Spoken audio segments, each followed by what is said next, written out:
Did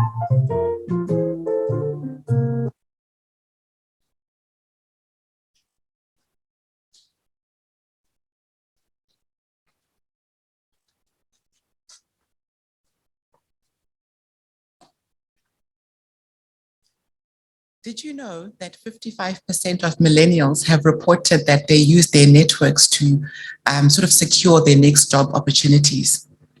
Also, according to Michael Simmons, who wrote once an article for the World Economic Forum, he said that the number one predictor to career success, he put that down to how much you are in an open network. So just being in an open network, networking and connections. And he then goes on to give Steve Jobs, the late Steve Jobs, as an example. And I think this just really highlights the importance of, like I said earlier, being in an open network, networking, and I think in this part of the world we call that connections. They always say it's about who you know and your connections and who do you know inside there. And I think a lot of the time that tends to take a bad sort of spin, when they say it's about who you know, but it's not always a bad thing. I think there is something to be said for networking. And with that said, I'd like to welcome you to this evening's Young Alumni Networking and Careers event. We do like to host these events for you guys just to be able to reconnect. Some of you might not have been back on campus since you graduated some years ago, just to get back in touch with each other, old classmates, or even just to make new friends. Good evening, everybody. My name is Heather Bangwayo. I'm the Senior Alumni Relations Officer in the Alumni Relations Office. That's the building that you would have just seen as you came in, if you came in this way. And it's my honor to host you this evening. It's actually my first event, such event, since I came into this job during COVID. I think a lot of the time we think COVID is it's a thing of the past because so many things have happened since then. I came into this job, people have graduated. Some of you might have graduated since COVID, and now people have gotten promotions, people have had babies and moved countries and so on. But it really is our great honor to have this evening, which is our first in-person event in Joburg since the advent of COVID. You're most welcome to this evening. And I said earlier on, some of you might not have been back on campus since you left when you graduated. We do love to see you guys come into the office. Sometimes our alumni pop into the office just to say hi, to update their details, to get alumni cards, and for a number of different reasons. So we do love to see you guys at these events, but also you're welcome to pop into our office at any time. Just to get into the house rules for this evening, if you haven't already, would be really grateful if you could just put your phones on silent so that they don't disturb you during the course of this evening. Bathrooms are through the foyer where you came in by the registration tables just before the bar. You'll be able to find the bathrooms on the right. Smoking, you can do that. Do you guys remember the piazza? The Great Hall? You're welcome to just make your way there if you want to smoke. I'm joking. You can just step outside if you want to smoke and you can knock yourself out there. Anyways, without any much further ado, I'd like to welcome Cheryl Benadie onto the stage. We really are excited to have Cheryl here this evening. She came highly recommended by a friend that I went to university with, who's also made quite a name for herself in terms of just being a speaker and career counseling and guidance. And she said, the person you want to call on for this type of thing is Cheryl Benadie. Cheryl is an inspirational speaker who challenges audiences to harness their innate power and become their own heroes. She has navigated 15 job titles, 8 industries, and 3 careers over 25 years. So she understands the need to adjust to the changing demands of the working world. Her experience as a higher education fundraiser has given her keen insights into the work readiness skills gaps of graduates, especially first-generation professionals. Cheryl champions the need to guide and guard graduates along what is becoming an increasingly treacherous path into the world of work. She's also the author of a book called The Wholeness Revolution, which you'll be able to find in the foyer after we're done this evening. And this was published in 2021. Cheryl, welcome.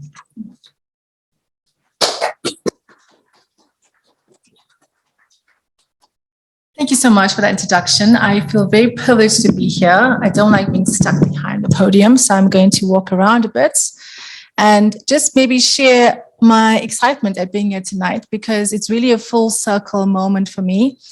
I came onto campus on, I think I was 16 years old, an open day, and I had a dream of studying at Wits. I could see myself at the film school. I applied, I got accepted. but I didn't get any funding to study.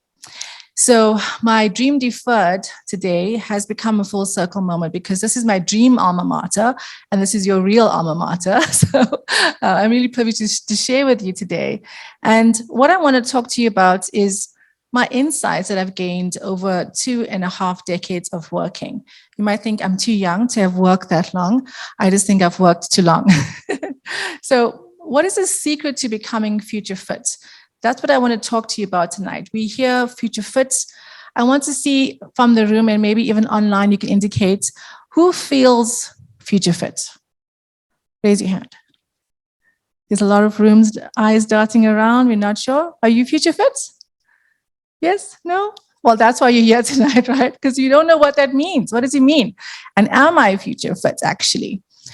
And it's interesting if I hear people talk about, my own journey, because hindsight gives you an understanding that, oh, wow, I didn't know what I was doing then, and I seem to have made a way.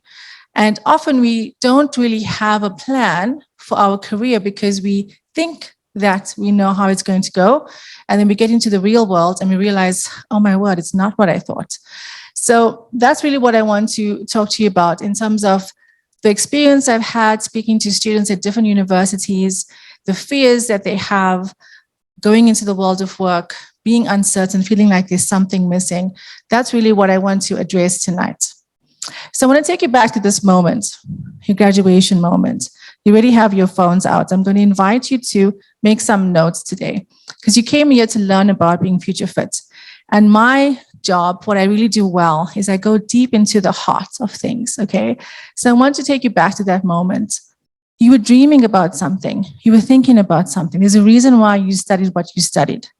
What was that? What was that dream that you had? Maybe it hasn't panned out, but I want you to go back and remember what that original idea was, because I want to reignite that today. It doesn't always go according to what we planned, but it doesn't mean that we're never going to get there. Okay. So my mission today is to really speak to 3 groups of people today. Okay. I want you to think about which group you fall into. The first group is those who are very close to that graduation moment. So you're still excited, you're optimistic, you're thinking about, wow, this is the next step I want to take in my career. There's another group of you that perhaps is a bit discouraged because your plan and the timeline has not married. They just broke up. They ghosted you. Like things didn't work out. And you wonder what went wrong. Often we think there's something wrong with me in that process. And there's a third group of you today that actually feel quite discouraged. In fact, you feel a bit angry because you feel like you've been told a lie. We get told this story, work hard, get a job, go to university. But we end up realizing that it's not just the end of the story. Okay, I'm going too far. Let me go back. I want you to locate yourself firstly. Which group do you fall into? Okay. Are you still optimistic? Are you slightly discouraged? Are you actually a little bit angry because things are not going according to what you planned? Okay, think about where do I fit in that? And then in your notes that you're taking, I want you to think about, where do I want to be in a year from now? In maybe 6 months, a year from now, 2 years from now, 5 years from now. Because there's still something in you that plan that you had post-graduation, it's still there. Even though maybe circumstances, a pandemic, personal crisis may have come and pushed it down, there's still something in you that says, there's a dream there. There's a plan for my life. I know I wanted to do this thing in the world. I wanted to accomplish this thing in the world. So what is that thing? Where do you want to be? Okay. Even if you aren't writing it down, just think about that. And what you've just done now is actually you thought about the future, a future that you want to create. So a future is not fixed. No one knew that we'll be dealing with a pandemic. No one could have predicted that. It just suddenly happened. We thought, okay, lockdown will be for 3 weeks. It was not just 3 weeks. Life happens to us all the time. And then once you think about, where do I want to be? Maybe it's just, I want to get my own place, actually. Or I want to maybe try and go for that dream job in my dream company. Okay? I want to ignite that hope again today. Now you're asking, okay, Cheryl, that's nice, to dream about the future, but how do we get there? Okay, that's what we're going to be exploring today. In all of my jobs and years of working, what I can really share is that work gives us the opportunity to really know ourselves. I've never been a model employee. I had a lot of stuff to deal with in my 20s that I wish I dealt with earlier. This is why I'm so passionate about talking about being work ready and embracing wholeness at work, because we can save ourselves a lot of pain when we start paying attention to what our hearts are saying. All right. And maybe your pattern of work is where we have to start. So maybe your idea of how work should have looked like, or your career path, is one specific way, but there's 4 kind of basic patterns. And think about where you might fit into those 4 patterns. The first one is the linear pattern. And if you think about it, that's what our parents and grandparents have really experienced. They work in one job for their whole entire lives. They retire. Peter's shaking his head. He's like, yes. You get the gold watch, and then you're like, goodbye. Your time is done. Or we have the expert pattern. So these are your doctors, lawyers, accountants. It's a very steep curve to get into that profession. So once you're there, you kind of stay there. You can't shift out, but this is kind of like, you feel it's a calling. This is what I want to do with my life, right? The expert pattern. And then we have this spiral pattern. We're seeing this evolve a lot post-COVID. People are realizing life's too short to work in a job I hate. How can I try to actually find more meaningful work, create more meaningful work? So these spiral patterns are those who maybe after 10 years of working in a specific industry, they decide, I want to cross over into another industry. And then they make a career shift, a career transition. And then you have the transitory people, and I would definitely fall into this pattern. There's very frequent changes every 2 to 4 years, and the individual moves into entirely different fields. So if you're wondering what a transitory pattern looks like, I tried to give you a visual picture of what my career path looked like. And I wish I knew that pattern, because for a long time, I felt like there was something wrong with me. I felt like I should be living according to a linear pattern, but I couldn't, because I'm the kind of person that needs a challenge. So I go into a job, I learn how to do a new skill. And then after a year or 2 of doing that, I'm like, okay, I can do this now. What's next? You know? And if you try to put yourself into a mold of if my career has to look like this, this is where we start to feel like something's missing, that something's wrong with this picture. Because what if work is not a ladder to be climbed? What if it's a different pathway for us, right? What if this work story is only one story, but there's evolving different types of stories? So we don't just have to work hard, get a degree, graduate, get a job, get a promotion. Okay, now it's time to buy the car. Now it's time to buy the house. Now it's time to have the kids. Now it's time to, these stories, this kind of like tick box the society gives us, it's a lot of pressure. And we see young people, especially young graduates in their 20s, feel like, oh no, I haven't got the house yet. But maybe buying a house is not the best thing for you right now. Maybe the world of work is shifted with remote work, global opportunities, and a house is going to be the worst thing you can do at this point in your life. So start to think about, what are the narratives I've been learning about work? And what is actually limiting me because I've been believing something that's not entirely true. And this is something that I've been seeing a lot in different universities I've worked at, where I used to see hope and excitement in young people. I'm going to change the world. This is what I want to do. Now there's a fear about work. And we have to face the reality that unemployment, stats, many different factors is making work much more scary. And the problem is our parents only had to compare themselves to their neighbor across the road. Now your generation, Gen Z, is having to compare themselves to peers around the world. So if you're not 21 and a billionaire, then my life is not okay. And that's rough, that's hard, because to actually get to a success, to overnight success, all these entrepreneurs that we admire, it took them a lot of time.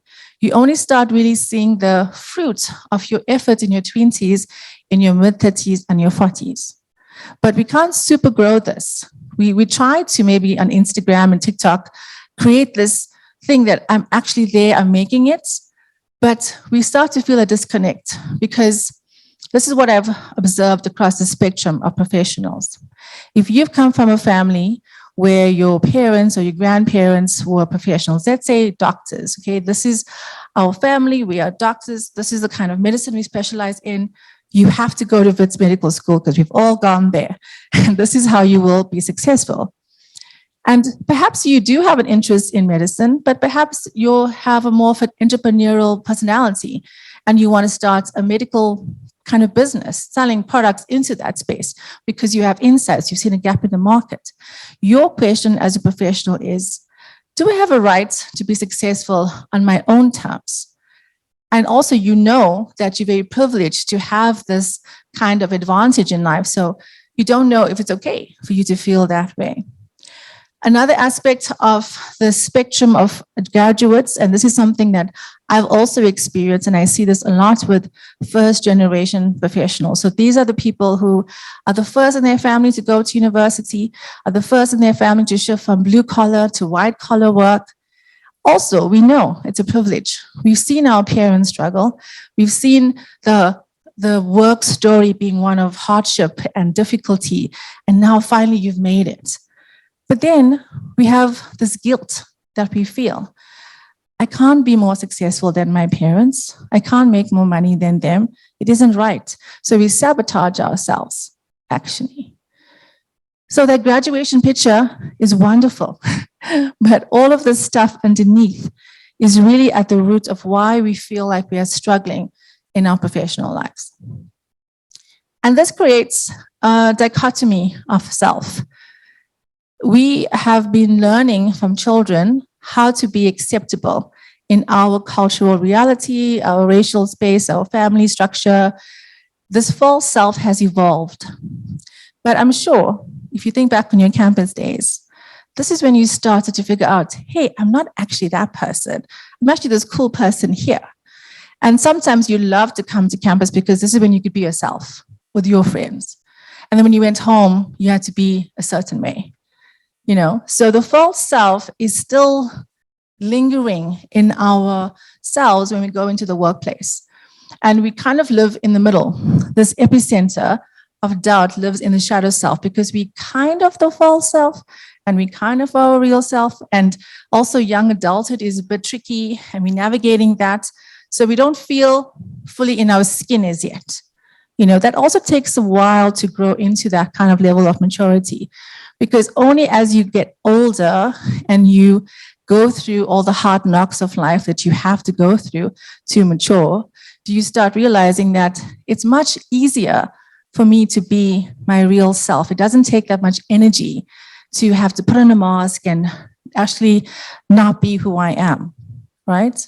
So this is really where I'm trying to get you to think about how has your story up to this point led you to where you're currently at this moment in your professional life. Because this could be a turning point today. When you decide something else, you can shift your own future. But because of the stories we've been believing and the relationships that we are tied to, we don't know that we have permission to be ourselves. It's taken me many years to do that. I wish I had thought of this before I discovered this quote that Aristotle said.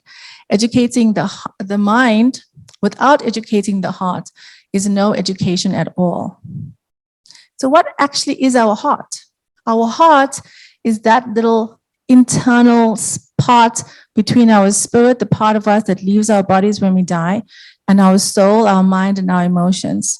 And we don't often really take time to listen to what our heart is saying. Our heart will try and send us messages. Our brain will say, not now, I'm busy. And then we go into coping or escaping. Netflix, alcohol, whatever it is, whatever your poison is, that's what we try and do to cope. But our heart is going to keep trying to speak to us until we start listening. Because this is really where that feeling of disconnect comes from. That feeling of brokenness or feeling I'm not really myself. And this is where that pain of disconnection comes from, because if we can't really be ourselves with people in our friendship circles and family circles, if we can't be ourselves at work, if we can't be ourselves, we begin to lose hope. And suicide is becoming the leading source, the leading cause of death within the 15 and 24-year-old age group. And I'm sure a lot of us have experienced the pain of that, of loss of a friend or family member, because we're not allowing spaces for our real self to have time to talk and share and to really be ourselves, to really connect. Social media is not helping us to feel connected. It's forcing us to project this false self. I'm really okay when I'm actually not really okay. So that's why I always talk about this in every group that I address, because there might be someone sitting here today and you feel like, you know what, I don't really see what the next step is going to be. I've tried everything. I've tried to reach out. I've tried to get the support that I need. It's just not working. So if that's you today, I want you to know that you are not broken. It took me years to realize it and to really believe it. We're not broken. We are actually whole, complete people. When you were born, there was nothing wrong with you. You're perfect. We got those messages of there's something missing from places around us, and we can rewrite that story. We have the power to do that. By me writing my book and dealing with the things that I've had to face, various traumas, as many South Africans face on a daily basis in our country, that's when I could take back the power and say, I'm not my past. I choose to define my own story. And that's what I want to encourage you to do today, because thriving in the real world of work means we're going to allow our head and our heart to come together, because that's where our real passion and our purpose comes from. Think about your current job that you have. There are moments when you're doing certain things, and not everything about your job is great, but there are certain things that you could do that for hours. And maybe it's something that you do on the weekend that's not even in your job, but it's something that you wish you could do all the time. You would do it for free, like me speaking tonight, because it's something that is so intrinsic to who you are and it energizes you. So pay attention to those things that are telling you, hey, this is fun. Let's do more of this cool stuff. So if you're thinking about where we are right now and realizing that we've had different messaging that may or may not be helpful, and we think about, well, okay, maybe I'm in my shadow self. How do I shift out of that? How do I utilize my true power of my real self and then take action to apply for that new job and be confident enough in an interview and actually put my best foot forward and say, I can do this big, scary thing. How do we do that? What is the secret to being really future fit? To be future fit means that you can think about tomorrow and you can be excited about the opportunities versus being scared of the challenges. That's really how I would describe it. I can't predict tomorrow, but I'm getting a stronger sense of my capabilities in being able to handle curveballs, challenges, and realizing I can design my own life. So the real secret, here you go, my secret to being future fit is to be a proactive problem solver. Work, as you've realized, is not a place where it's red carpet when you come in the morning. Everyone's so happy to see you. Everyone gets along. I'm sure when you were at campus and you thought, oh my gosh, when I finally get to work, then things will be great and my manager will be wonderful and I'll work with people that I want to work with. And when you get there, you thought, oh my gosh, I thought high school was over. And then you face office politics and you realize, oh my word, this is not, like, where's the manual on how to deal with these things? So you've realized by now that work involves solving problems. You get paid to solve problems. And if you start to see yourself as a valuable problem solver, you become proactive. You don't wait for someone to tell you, here's a project, we need you to work on this with this team and solve the problem. You start to think like, if this was my business, how would I fix this sales issue? Or how would I deal with this team member that's causing conflict? Or how would I improve customer service so that we aren't losing market share to our competitor? you start asking those questions. That's what happened to me when I was in my first career of publishing and communication. And then I started to do freelance work, and I tried to earn a salary. And I thought, oh my word, this stuff is hot. And when I got into higher education and I started earning a salary again, I really appreciated the regularity of income every month. Wow, this is amazing. And that changed how I viewed work forever. I still have a job at the moment, and I still think about, if this was my company, how would I do it? How would I face the things that I'm doing today? Because people are noticing what you're doing and not doing at work. They might not say it, but if you start to see yourself as valuable, if you start dealing with the things that are hurting your heart and getting healing and become a whole person, your attitude is going to change when you get to work. The way that you interact with people will also change. People will start to notice, oh my gosh, you were always on time. You have come up with a new solution. You're proactive about it. That's how you start to get promotions. That's how you start to gain skills. All the jobs I've had, they were transactional. They paid me a salary. I gave them time. The skills I gained from those jobs, I still have with me. I've learned how to do annual reports. I maybe don't want to do that now. I've learned how to do fundraising. I can do multiple things. I know that I can sell. There's many skills that I have that if I can't do what I'm doing now as an income, I've got probably 6 or 8 core skills that I can fall back on to be able to earn an income. So that's what we have to think about, is what skills am I getting from the place that I'm working at? What problems can I solve? And how can I use my abilities and my passion to solve these problems in a very creative way?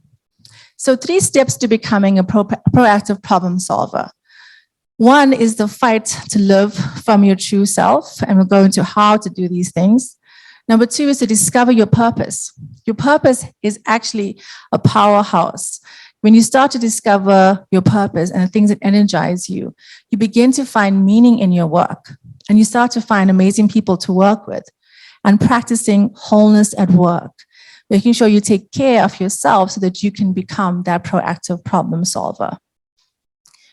I tried to put a picture up to make you think about what that would look like. How do I start building an understanding of who I am, who that real self is? And this was the easiest way I could think about to connect your head and your heart. Your head focuses on the things that you can see around you. It's external. But your heart, your mind, and your emotions are underneath the surface. And so it requires intention. You have to start building a practice to think about what values are being violated because I'm frustrated at work. Maybe you have a value for flexibility and you're working in an environment that is very rigid. And you're realizing that's why I'm frustrated, because I actually value freedom. How can I start to actually get more freedom? Because every behavior that you have, positive or negative, is rooted in a belief system that's either liberating or limiting. And when we start thinking about what we're thinking about and my heart and knowing yourself, that's really a place of power, because now you're understanding yourself better. You're also solving the problem of not being aware in terms of what are my great skills that I can build. The fairy tale is something I talk about in terms of understanding the story that you've grown up in. If I had to ask you to come up today and you tell me about your life, you start saying, I was born in this area, these are my parents, this is the number of siblings I had. That's your origin story, if you will. And every fairy tale has these 4 components. It has the struggle. It has the villain, the person who's oppressing you. Okay, maybe it's your manager at work. And then you're waiting for the hero to come and save you. Oh, when I get the next job, then I'll be happy. Think Cinderella, Snow White. We're waiting for that prince to come and save us. And I have to tell you today, I'm very sorry to break the news to you, but the prince is dead. He's not coming, okay? There's no prince. We have to become the hero that we've been waiting for in our lives. When we start thinking about our belief system and our core values, we start thinking, why do I believe this? Why do I believe what I'm thinking about money? Why can't I keep money? Why am I spending all the money that I have? Or why do I find it difficult to spend money? There are root belief systems that are affecting your behavior. So we have to start thinking, what fairy tale am I telling myself? Am I telling myself one day when I meet the one, I'm still waiting for that one person that's going to love me, then I'll be happy? How can you start loving yourself today? How can you start giving yourself what you actually need? This is what I often talk about in terms of the hero's journey, how you find yourself. So we have to identify the fairy tale thinking in terms of maybe if I just have more money, then I'll be happy. Okay, wait a second. That's fairy tale thinking. How much money do I actually need? Okay, I need to increase my income by this amount every month. How do I do that? You start seeing life for what it really is. We aren't living in a fairy tale. We're actually living in an adventure. Think about your favorite movie that you've watched that's like a great adventure story. We love to watch the adventures because we see the character transform from an ordinary person into a hero. And we watch that because we secretly know that we can transform into the hero for our own lives. So in the first part of the story, it's the ordinary world where you are right now in your job. You get a call to adventure, somebody telling you on a Wednesday night, you don't have to stay stuck. You can find your true self and you can own your power and you can create your own future. You can choose to ignore that. I hope you don't. Or you can choose to say, hey, I know that's true, actually. How do I do that? You step out of the ordinary world. And in every adventure story, there's always the person in training, the hero in training meets their mentor, their guide, somebody who says, you actually are more powerful than you realize. And the hero says, no, you've got the wrong person. I know that in my ordinary world, I was not making it. I was failing. The things were not working out. And they start to meet other people who are fighting the same fight that they are fighting and saying, oh, you were the one that we've been waiting for. You were the one the prophecies are about. And you said, no, that's not me. But you start seeing the bigger picture. You start seeing the real enemy. You start seeing the things that you are actually wired to produce and to change and to overcome in your life. And you start to say, maybe I can be a hero. Maybe I can actually overcome these things. And that's when you realize that the process requires you to actually be courageous. So meeting your mentor, your guide, your coach, your counselor, maybe you realize there are some things that happened in my childhood that I have to address. I need to see a counselor, a therapist. There's no shame in getting help, because maybe in speaking and dealing with that is what you're actually using to free yourself, to realize I'm actually powerful. I'm meeting people who are like me, like-minded, on the same path, trying to achieve the same things. And you have this fight. Okay, that's the real fight. That's what I'm talking about, the real fight. Not the drama story, not the, Housewives of Joburg drama things. I see some nods in the audience. Yeah, we get stuck in the drama triangle, but there's life beyond all that drama. There's adventure. And that's actually what our hearts are wanting. Our hearts are wanting adventure. And we overcome the enemy and we have a victory. That's why you see the upward spiral of growth when you're embracing the hero's journey. And this is what I call the cave of rebirth. Doesn't look pretty, it's not pretty. But think about a time when you went through a really dark time in your life. Maybe it was a breakup and it was really horrible. But you had the right kind of support. You had people that really cared about you and they reminded you who you were. And you realize that, okay, there's a false self part of me. I thought I couldn't live without this person. I'm going to have to live without this person. You had to, in this cave of rebirth, let a part of you die, willingly or unwillingly. And in that dying process, a new part of you was rebirth, was born, a stronger part of you, one that could overcome. I mean, you've all graduated. I'm sure on your campus days, you've had those moments. You thought, I'm not going to make it. It's all over. And then you focused, you finished, and you stepped on that stage. You had the victory. You had the power to overcome that. And that's really the process of embracing wholeness, is realizing that life is always going to present challenges. And so maybe I have to give up the life I planned. the fairy tale story of work hard, get a degree, get a job, life is great, to the adventure story. Work hard, get a degree, get a job, figure out, hey, this job is not what I really want, but there's different patterns of career development. What do I need? Who can I collaborate with? Who can I network with? How can I lean into finding the true adventure in my story? Because that's exciting. That's actually something worth waking up in the morning for. There's actually a life that's there, available to you, that needs you to hero up in your life.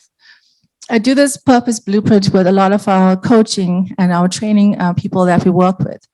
And your purpose helps you to find that thing worth fighting for. It took me many years to find it, but actually when I was in my 20s, I had a seed of an idea of I knew what I wanted to do. And all those jobs and all that experience helped me to get to a point of knowing my purpose with clarity at this stage of my life. So your identity, your true identity, who are you really? What are my abilities? Owning that, stepping up to a challenge at work, not being afraid to say, I don't know that yet, but let me try that. Maybe there's a micro course you need to work on to get that other skill. We never stop learning. Yes, you have the degree, but you will still need to develop new skills all the time, refreshing those skills. What you've learned here is how to learn. You already have that. How do I keep growing my abilities? What are my passions? What are the things that make me mad, sad, or glad? And often what you've experienced in your life, what was the most painful thing in your life, that can often be the clue to what can be the most powerful thing in your life. For many years, I felt broken, and that feeling of brokenness is what drives me to realize that I actually can live from a place of wholeness, and I can help other people to do that. And let's never stop dreaming, because it's our dreams. You had a dream to come to Wits, right? I wasn't able to fulfill that dream. You had a dream to graduate. So keep dreaming. Don't stop dreaming once you've got to that point of, now I have the job and I've done all the tick boxes. Because your purpose is really the thing that propels you, that upward growth.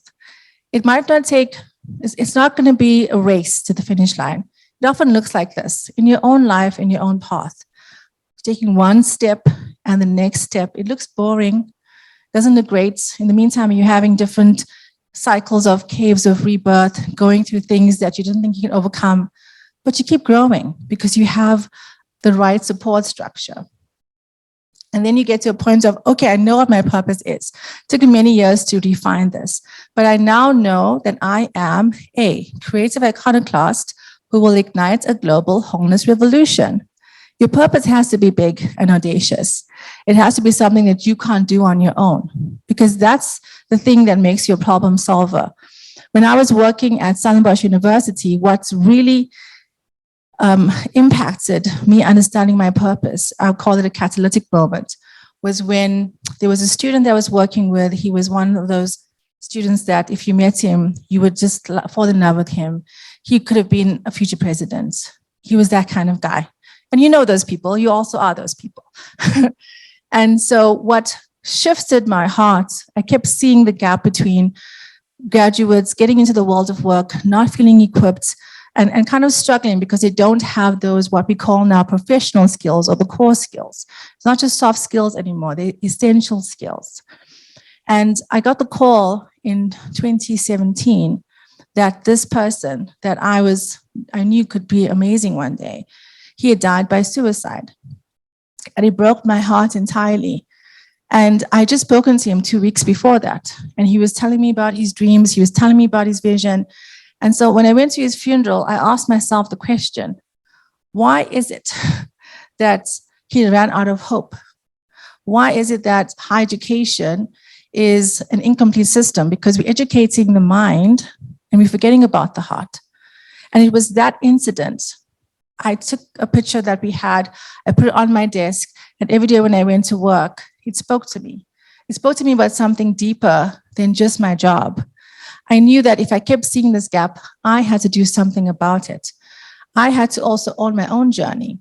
And it's often these things that are fundamental, profound for our own stories that actually help us to propel ourselves into the bigger purpose of our lives. And that's why I do what I do today. It's because he really impacted my life so much. And so I'm trying to speak into the hearts of others like him, and I don't want them to lose hope. I've also learned in my time that everything is interconnected. If we are struggling in our finances, it's going to impact the way we show up at work. South Africa is some of the most indebted people in the world. We are drowning in debt. So when you are feeling financial stress, you start to resent your work because they're not paying me enough. And you go to your manager and ask for a raise and you get a no. And that builds a cycle of frustration. I had acquired almost R1 million of debts in my 20s. I don't recommend it. I now live debt-free, thank goodness. But I've seen how not having victory in one area for life, struggling in your finances, impacts the other areas. When you start fixing that area, then you start getting stronger in your relationships. You start getting stronger in your career. I was able to resign from my former job because I didn't have any debts and I could start to build my business. As my relationships in my personal life got better, I was able to have more healthier professional relationships. So the key of personal growth is that the more that you invest in understanding yourself, in knowing yourself, in owning your life, not letting your manager, your mom or dad, your partner tell you who you should be and what you should do, but you deciding that for yourself because you can. You have permission to do that. No relationship, no matter how great it is, no job, no matter how wonderful they pay you, and no bank balance is ever going to give you a feeling of fulfillment. I'm sorry to tell you that, but I think you already suspect that. We've tried to get that from relationships, it hasn't worked. When we start to love ourselves and start to own what we can add to the world, we bring that strong identity to relationships. Imagine loving somebody without needing them. That would be wonderful. Imagine going into a job and not waiting for a thank you from the manager, but you being motivated by saying, I know what skills I want to get from this job. So I'm going to solve problems. Whether people notice it or don't notice it, I'm still going to do that. I remember at one university I worked at, I got a 4.5 on my KPA. And one of those was fundraising targets. And I remember this specifically. We had to raise 2.5 million rand from an individual donor. And I somehow miraculously managed to do that. So I was thinking, yay, I'm going to get an amazing bonus because I worked really hard. I would go to the office early, leave late. I gave a lot that year. But unfortunately, because of a strike that happened on campus, everybody got the same rate. And I was like, really? I worked so hard and I didn't get the bonus I was wanting. But I realized that I knew that that process of me getting that 4.5 on my KPA made me realize that I can raise money. I am good at this. I'm good at relationships. I'm good with people. And that gave me confidence to apply for another job at Stellenbosch University at a managerial level. And I got that job, and it was a much better salary, more than what that bonus would have given me. So don't be tempted into thinking, oh, no one notices. I'm not even going to try. You're not doing it for them. You're doing it for yourself. Because when you build that confidence, when you say, I can work on this project, I can work with these clients, I can overcome this thing, you kind of get those victories in your hero's journey bag. And you start getting more confidence and realizing if they never promote me or if they never give me what I'm wanting, I can get that somewhere else. And you will, because you've now taken ownership of your own professional development. Often we think about these questions and it's not something we verbalize. My husband is white Afrikaans, and I mention that only because when you're married to someone who's not your race, you have an opportunity to learn about, your own unconscious biases. Thank you. And so you think, oh, well, he doesn't have any issues. He's fine. Like he was, he's had all this privilege. And actually, he's also been asking himself the question of, do I have permission to actually grow in my career, to expand? He struggles with his manager in terms of asking, how to speak up. And I'm like, but really? You white Afrikaans? I don't understand. Like, what's the deal here? Surely you don't have the same issues I have. And it's not true. It's a human thing. So it's fascinating for me to understand this in terms of a personal development approach, that we all have this question. Do I have permission to maybe apply for that job in another country because I'm scared of what my mom and dad will say if I'm going to leave? Do I have permission to really be myself, to really own my worth and start the side hustle now, or to develop the program or the project, or to start building networks with people to start thinking about how we can solve a certain problem? So if you can't give yourself permission, I'm going to give you permission today and say you have permission to be your real self. Okay, next time you question it, say, oh yes, I forgot, I've got permission. Because we have to start realizing that we can't separate who we are from what we do. And Gen Zs have this need more than any other generation. We don't like masks. We don't want to have to be putting a part of ourselves in the cupboard, in the drawer. We want to actually bring our whole self to work. So your colleagues who are from older generations, they need you to step up and to say, this is who I am. Of course, I'm going to be professional, but I'm not going to allow that false self to rule, because I actually want to solve problems and be valuable in the workplace. And so, give yourself permission to actually be yourself. The more you know yourself, the better able you are to position yourself as a problem solver, because the more you know yourself, the more empathetic you become. The more you understand yourself, the more you understand other people. You have better boundaries. You learn how to regulate your emotions. It's not just toddlers that have to learn to do that, adults too. You've also worked with people who seem like they are toddlers. People essentially do business with those they like and trust. We're talking about building connections.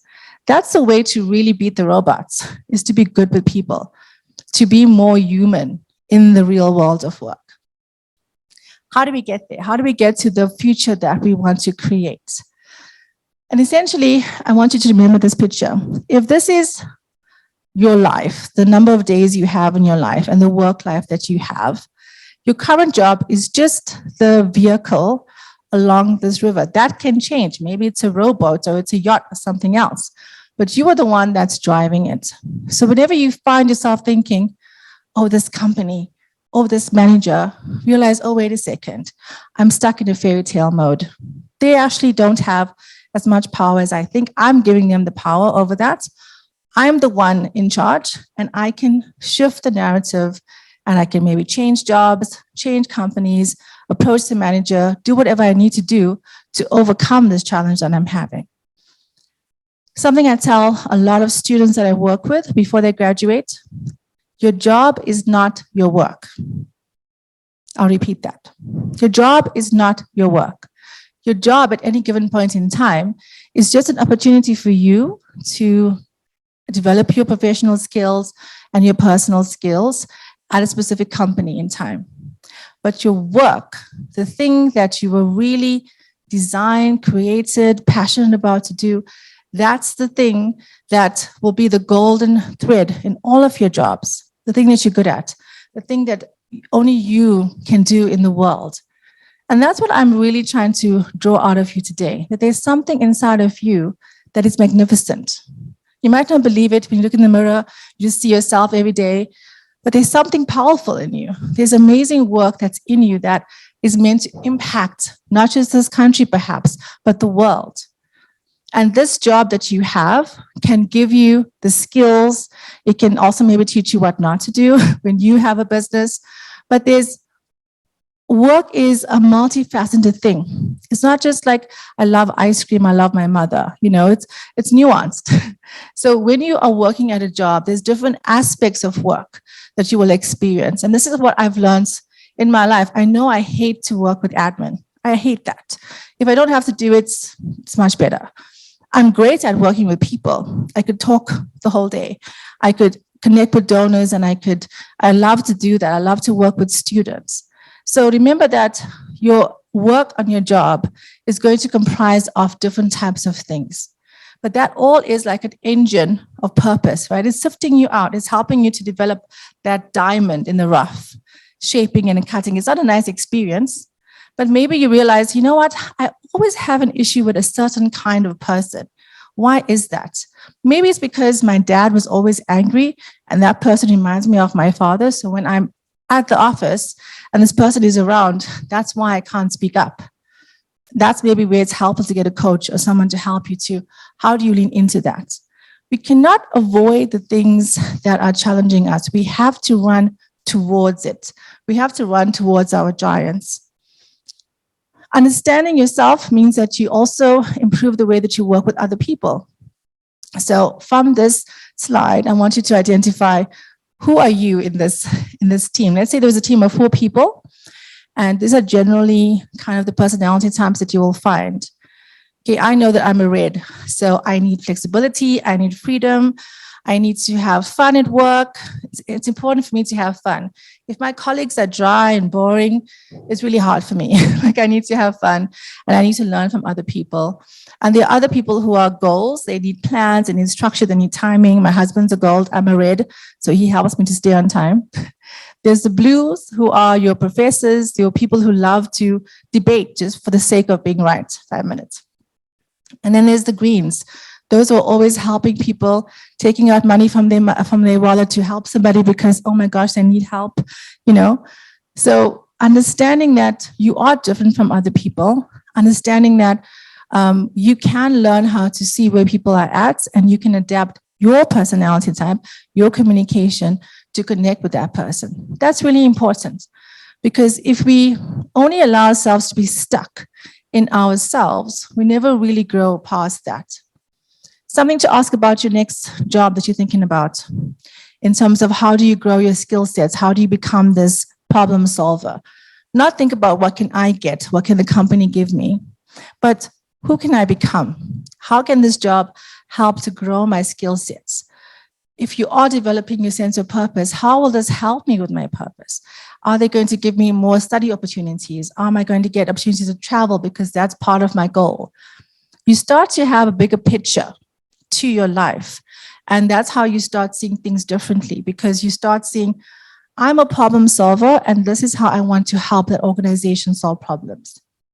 The way that we beat the robots, again, is to stay human. So we shift from just having a job focus, I need to get the next job, to developing certain skill sets. What skills do I need that can maybe help me to be globally competitive? We can't just only be focused on our skills locally. We are competing globally. So how do we upskill, cross-skill, reskill to actually stay competitive? When I see all these AI things happening, I also feel overwhelmed, but I have to lean into that because my daughter's 3. If I'm not a global professional, if I don't learn how to do that, how will she become that? Our children become who we are. And then think like an entrepreneur, think like a business owner. What are the gaps? What are the problems that this organization is having? And if you can't solve it there, go and find a place where you can solve it. And if no one else wants to solve it, start the business that solves the problem because we need that. We need more entrepreneurs to develop real world solutions. And then to never stop learning because we cannot stop learning. We need to keep growing. Look for the clues in everything that you do that gives you insight into what am I good at? What do I love to do? There might be things that you're good at, but you don't like to do it. And there might be things that you love to do. How can I do more of that? And how can I get people to pay me? Don't just solve the problem you like to solve. Solve the problem that you like to solve and people will pay you to solve because that's much more lucrative than just solving a problem that you like to solve. We cannot outrun our giants. We can only outgrow them. So shifting from fairy tale into the adventure means that we don't run away from a challenge. We run towards the challenge. We find the help that we need, the resources that we need to help us to grow there. So as I close off today, I want to give you some questions to think about. What is my current self-awareness challenge? How well do I know myself? We all think we know ourselves really well, but we can improve that. Who can I ask to be my guide, my support structure? A mentor, a coach, a counselor. We need these people to help us see our blind spots because we don't know everything about ourselves. And people who can challenge you and help you see your blind spots, they will help you to grow. Another question you can ask yourself is, how can I leverage my current job to give me the skills that I need for my next step? Your manager is not interested in your career path, but maybe they are a little bit, but you have to be the one that's most interested in your own career path. No one else can do that for you, okay? So think about, how is this job helping me to get to my next step? And then how can I be more intentional about building healthy relationships? Often at this stage of our lives, we have historical relationships, loyalty relationships, friends that are very draining. You see the WhatsApp, you're like, oh no, I don't want to answer this call. But we answer because, oh no, but they've been friends for so long. But people who are draining you and not helping you grow are not actually, we need to start investing time with people who are doing that. I'm not saying cut them off, ghost them, but spend less time with them. And eventually maybe that will fizzle out, because you need to start focusing on the people that are collaborating with you, that will challenge you, that are going the same way, that are solving the same problems. At this stage of my life, that's really what I'm finding. There aren't even people that are in my job. There are people in my network, in my business world. And I think, oh man, this woman is so amazing. She's doing the same stuff. She gets it. How can I work more? How can we develop projects together? Don't wait for permission. Create the world that you are looking for and build that tribe. And very importantly, don't ignore the money aspect. Because when you understand your purpose a lot better, you'll start using your money better. You'll start realizing that my money can serve me. I don't have to serve money. And that's a big challenge. That's a big change. But once you start working with your money, you'll start to see how it impacts other areas of your life. This is the main shift of working from what our parents experienced to now. The jack of all trades is the master of none. Actually, the full quote says, but better than the master of one. So don't just master one thing. To the expert level, the doctors, right? They're going to have to adapt somehow at some point, because there's a lot of disruption in that space as well. We'll still always need doctors, but things are changing then too. Master multiple crafts. So become a generalist in the sense of where your passion is, and gain more skill sets, because that's really what's going to help you along the way. To be truly ready for the future that you want to create, you have to learn how to thrive today, because today is all we have. So when you start saying, today I want to live for my true self, today I want to notice what the relationships that I have, how I'm spending my money, improving my self-awareness, understanding what I want for my future, because to live from a place of wholeness is actually an act of rebellion. The world tells us, be broken, you're a mess, things are this way, you're stuck here. And I want to say, let's be radical and say, yes, things are broken, and I want to try and find a way to fix it. For myself, firstly, and then in the world around me, because that's what we really can do. So what I want to offer the group today is a special coaching session. It's a group coaching session. If you've looked at some of the content and thought, how can I do this part? That's what this is for. So we can chat after the session in terms of how do you discover your purpose statement, because that is something that people not sure how to do, but I've seen some remarkable purpose statements come out of that. So if you can just scan the QR code, it'll take you to my Linktree page, and you can sign up there, but I'll also be available after the talk as well to discuss that, because I really want to help you to get from where you are now to where you want to be. And that's really all that a guide does. So thank you.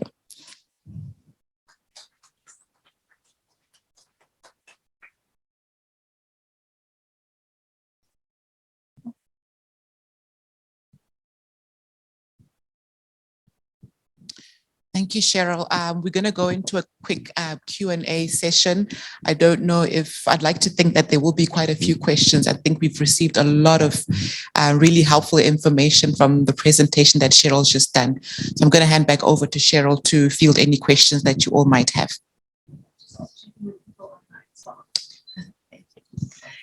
Questions, comments, I'm here. 2.5 decades of working experience.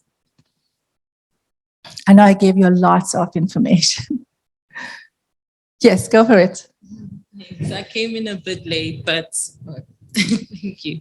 I came in a bit late, but great speech and presentation. I really enjoyed it. Thank you. I just wanted to ask your opinion on, you mentioned at the end about being a generalist. And to me, being a generalist is being multidisciplinary, having a lot of skills that you can offer in the workplace. And I remember you mentioned also the Gen Z versus the older generation. And I was having a conversation with someone, actually an executive in the business. And I said, well, you know, this is me. This is what I offer. This is where I want to go. I have so many skills. And he's like, well, word of advice, I think you should really look at specializing at one thing. Yeah. And, you know, that is who you would be and we would know you as. So if you're really a strong project manager, you should be a PM. And if you're really strong analyst, you should be an analyst. And I'm more of, well, I have all these skills. Surely I should put it on the table and say, this is everything I can do. Yeah, just wanted to get your view on that. Well, I want to ask you, how did you feel when you got that feedback?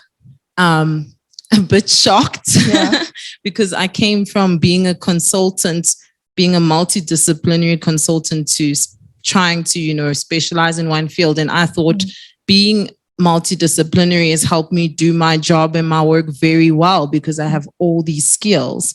To hear that I must try and specialize into one thing was a bit disappointing because I see people specialize in one thing and lack different skills. So yeah, that's how I felt.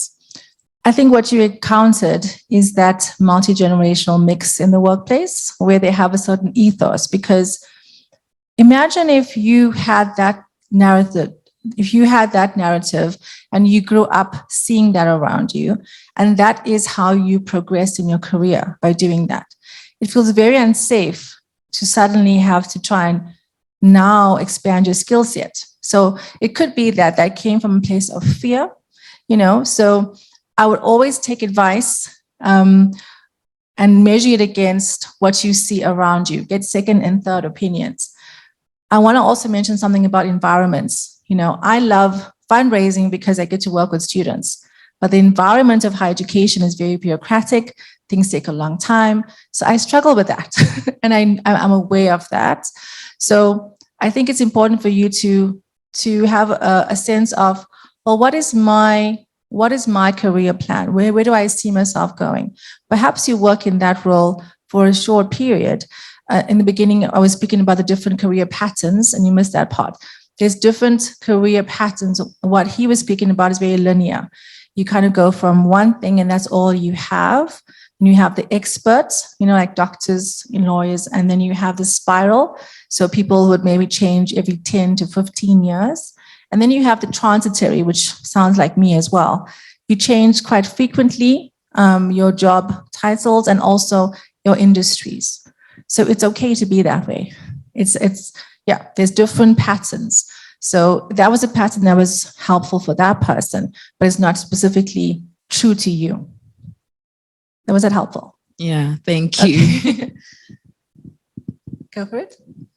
Yes, my name is Noah. I'm Wits Alumni in philosophy. Hi, Noah. Hi, ma'am. So you love my Aristotle quote? Oh, of course, yes. They love it really, and I was very touched by your insisting on discovering, you know, self-awareness. You know, that's eminently philosophical. You know, but I've got a preoccupation. You know. I remember when we were learning, there's a great philosopher in ancient Greece, Socrates, who discovered himself by meditating in the temple. The gods told him, you are the greatest, the wisest man on earth. And he discovered his mission to bring morality in Greece. But he paid with his life for it because society was not ready to accept his revolution. He was imprisoned, and he had no other choice but to die. So when you talk things like this, it's like you are opening the Pandora box here, that people have to discover who they are against a system, for example, which doesn't want people to discover who they are. Exactly. You have to resist the system. Yeah. So once they discover who they are, they try now to innovate, to invent. And these inventions go against the interest of the powerful. That's you why put I them say into trouble. You have to be a revolutionary. Right? You see. So how do you deal with it then? That, okay, you live in a society which crushes selves, who want everybody to follow a line, a certain line. The fairy tale. Yes, fairy tale. And then in order to work for them and to reach them, they don't like innovation. Of course. How do you want us to navigate this kind of environment? I love that question. And that's why I call myself an iconoclast. An iconoclast is somebody that comes against the norms and standards and stereotypes. So you might be thinking, how did the Indian girl get so vocal? With lots and lots of practice and lots of pain, right? I grew up in a home where there was a lot of domestic violence. My voice was literally like stifled. I used to stutter in school because I was in so much fear. And facing different traumas, even ending up in the cult. I mean, get the book, it's all there. But what I've realized is that this is why I talk about the real fight of your life. You have to resist and come against what you've been told. I'm not saying hate your parents. There is a point where you'll start feeling angry, like, why didn't they go on their wholeness journey? Why didn't they deal with their brokenness? Why did they pass down all this stuff to me? I don't want that, right? And you have to forgive that because they did the best that they could at the time. But I have to fight for myself and for my daughter. I want her to be whole and free and future fit, which means I have to be whole and free and future fit. So how we do that, to answer your question, by one rebellious choice at a time. To say, no, I don't have to like Bollywood music. That's not who I am. To risk being called a coconut, to being told at your sister's wedding when you introduce your Afrikaans boyfriend to everybody, oh yes, we knew that Cheryl will end up with a white man because she's a coconut. So the answer to that is to be okay with being on the outside, with being okay with not being accepted, because you start to give yourself that acceptance. And it's difficult sometimes, it's very lonely. But what is the alternative? To feel stifled and stuck and I have to be in a certain box. I think all the oppression I faced in my life finally got to a point where I'm like, no, enough of that. You have to get angry, because that anger is what gives you the fuel to say no to. That's why it's a rebellion. That's why it's a revolution, because you have to fight for who you really are. And sometimes it means that the people that you love don't understand. When I did my TEDx last year, my parents was like, that's wonderful. What's a TEDx? They didn't know, We have to also be comfortable with growing beyond maybe where our siblings or people are at, but because we know that we haven't yet reached the full potential of our own lives. So the answer to that is to risk feeling alone, to be an outsider, to be okay with that, to not trying so hard to fit in when you're actually born to stand out. There's a quote by somebody, I can't remember who said that part. But it's about fighting for the right to actually live in your own life. And I can honestly say, like, the feeling that I have now compared to the 16-year-old who came to Wits and was dreaming about something, that person is much stronger. The essence of who she was is still there. But I had to go to many cycles of that rebirth process. It's painful to have to let go of expectations or requirements or unspoken things, to be weird. Be weird. It's okay.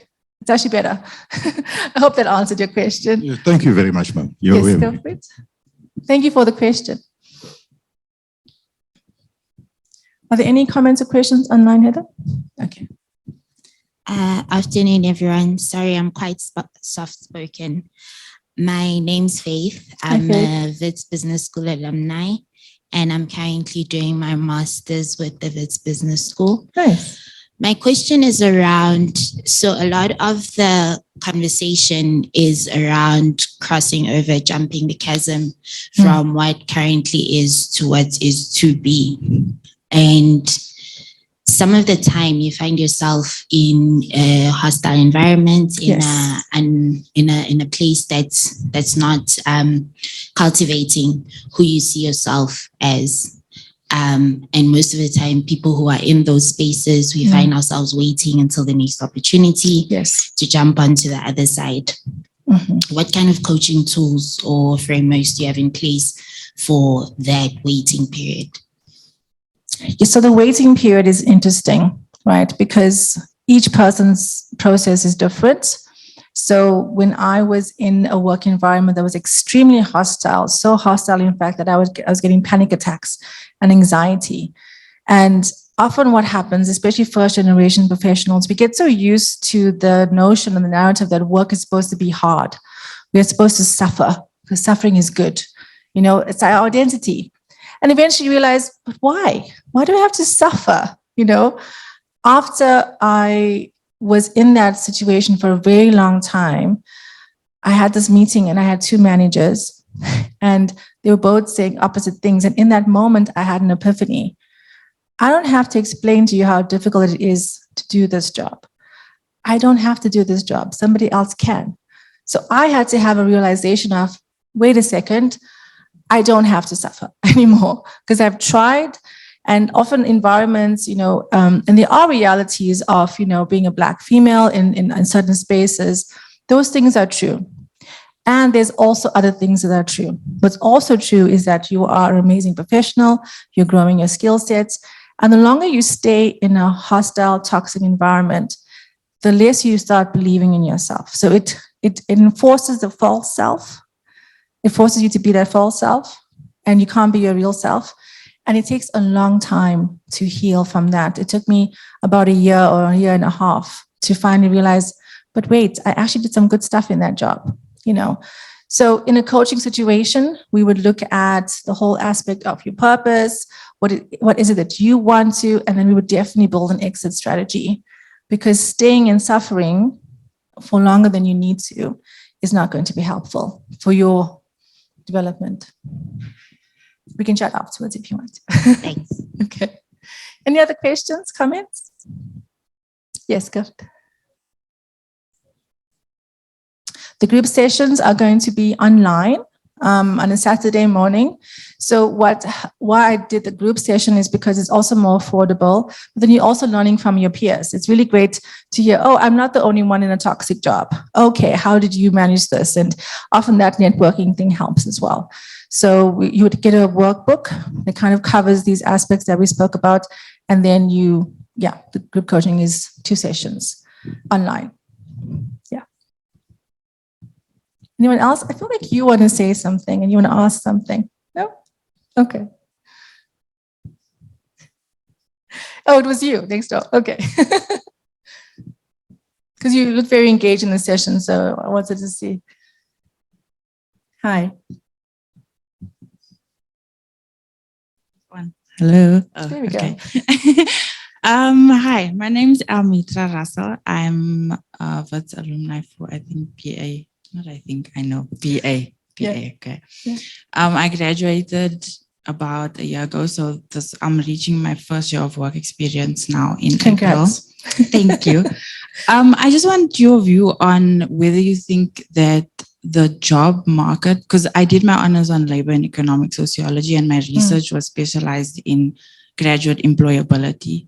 Oh, and Ms. I just want your view on whether or not university life and what it brings out in you, which I presume is passion and drive and all of those things. Are those things, are the activities, are the classes, all of those things linked to the job market? Because I feel like I came into varsity and I had this awesome experience of wokeness and like, I've got life figured out, you know, you think you're cool and whatever, and you have so many opinions. But those things and that passion isn't aligned in the job market, because that external factor, which is finding a job, it's not something that you can, you know, even if you look through the requirements for the job, if you apply for it, if you think it's the job for you, it's somehow never exactly what you expected it to be, you know, because the labor market is, it's almost like some ecosystem where you are constantly either producing something, providing something. It's a service, it's a give and take thing, but your fulfillment, where do you now say to yourself, okay, I found my fulfillment. I found something that makes me, you know, jump.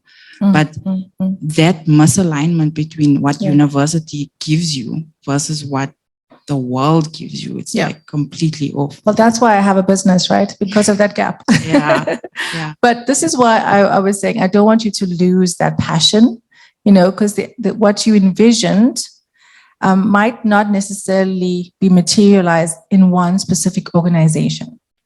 So perhaps there's other aspects you have to explore in terms of a side business or other projects, or maybe you volunteer on the weekend to kind of fulfill those things that you're missing in your job. Remember, a job is intentionally or intrinsically transactional, right? There's a job description. Here's your salary. This is the time you give us. Okay, now we can do that. But the transformation is our part to play in that. So it might give us 60% of, okay, these are all the things that tick my boxes, but there's the 40% that I'm missing. So you would have to think about, what am I missing in my current job? And how can I find that? And if I can bring it to the environment, that's great. But maybe there's other things I have to do and find other people that are passionate about what I'm doing, because what you studied is actually very important in terms of fixing that gap, the misalignment. It's not Wits only, it's just generally higher education and the way the world of work is changing at that pace. So higher education, like I said, is bureaucratic. For us to change a course, right, it has to go through all the different processes to be accredited and change. That takes 2 to 3 years. In the meantime, if you're trying to align to what was 3 years ago, that's now changed. So I think there's always going to be that lag, unfortunately. But that's why it's important to build these skill sets for graduates to realize that, okay, the fairy tale is that I'm going to graduate and get into this perfect job. But that's not reality. So what is the adventure telling me? Which is telling me that you can do some of it in this job, but you might have to find other ways for you to have that passion kind of building and to grow those skill sets. Volunteering would be a great thing to do. Even just speaking to other universities, I can put you in touch with their careers department and saying, hey, how can I help? You know, and that maybe something can evolve from that. But it's never always going to be that the happy marriage at the end. I'm sorry. It's okay. Thank you. Last question in the back. How much more questions can we take, Heather? One last one, okay. Good evening, Hi. everyone. I just want to find out, why do you say that a reckless relationship with money stems from a person that doesn't know their purpose? Because I'll speak for myself. I eventually found my purpose. It took me 14 years. But done. I think I'm insatiable when it comes to money. I think I'm in a good package, but I still want more. You know what I mean? No. Well, no, I wasn't saying that if you don't have your purpose, you won't be good with money. But if you have your purpose, it's easier to be better with money. Because when I got married and I had the R1 million of debt and my husband had no debt, I realized, okay, my actions are impacting somebody else. And fixing that, the mindset around, why am I constantly shopping? I was a shopaholic. Why am I doing that? You know, and it was because of growing up in a poor home. I was trying to overcompensate. So whenever I felt like I didn't have money, I would go buy credits, although it was making me poorer, right? But that's why I'm saying you have to be aware of those things. So having a sense of purpose, it's easy for you to know what to use money for. So now when I have money, it's easier for me to keep a budget. I still love to shop. Don't get me wrong, I shop for my daughter now, and she also loves shopping. But it's more easier to have, especially if you have struggled with that part in the past, to say, Okay, but how is it helping me or hurting me? Like, I will never again own a credit card because I don't need to. And I also don't trust myself yet to have that credit card. So you are building what you need at the time in terms of that. So because I feel more confident in the way that I manage my money, and also I'm fundraising and raising money for other people, there's different aspects that help me to be better with money. And I'm also teaching my daughter that money comes from work, right? It doesn't fall from trees. So it's an evolving thing in terms of how your finances are connecting to your relationships, because often it could be that you're so used to caring for people. Maybe you're a green that loves people and you love to give and you love to host parties and you're always using all your budget up for those activities. It's important for you to realize, why am I doing that? Do I have to give that much? Maybe I can give them this thing and they can still know that I'm loved. So it's just about that continual cycle of growing. I'm better than I was last year, that kind of cycle.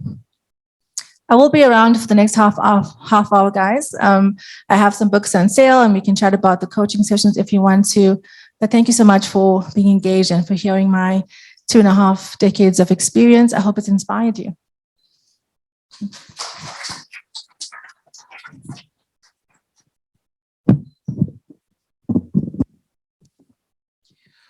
All right, I do realize that I'm the only person standing between you and the refreshments. So I'll make this as quick as I can. Cheryl says she hopes that she's inspired us. I'd like to believe personally, I'll speak for personally, I am more than inspired. Thank you so much, Cheryl, for this evening. We have taken out so much more, I think, than we anticipated we would. You've given us a lot to chew on, from being proactive to be wise with your money, because then it can also impact the next person. I think you all as young alumni might have learned that if you get yourself into debt now, whoever you choose to then settle down with, it could impact them. So it's a lot of content.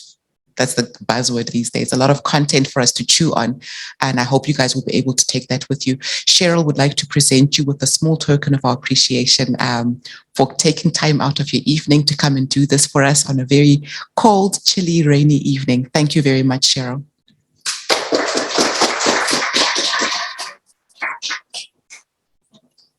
I'd like to thank all of you as well for being here. It is a cold, chilly evening during the week. Most of you will be coming from work, so thank you very much for coming. We do look forward to having you back on campus, whether it's for events such as these, or like I said earlier, just to pop in and say hello to us in the Alumni Relations Office. We're just behind this building here. But for now, I'd like to invite you to join us for refreshments in the foyer. Thank you very much and good evening.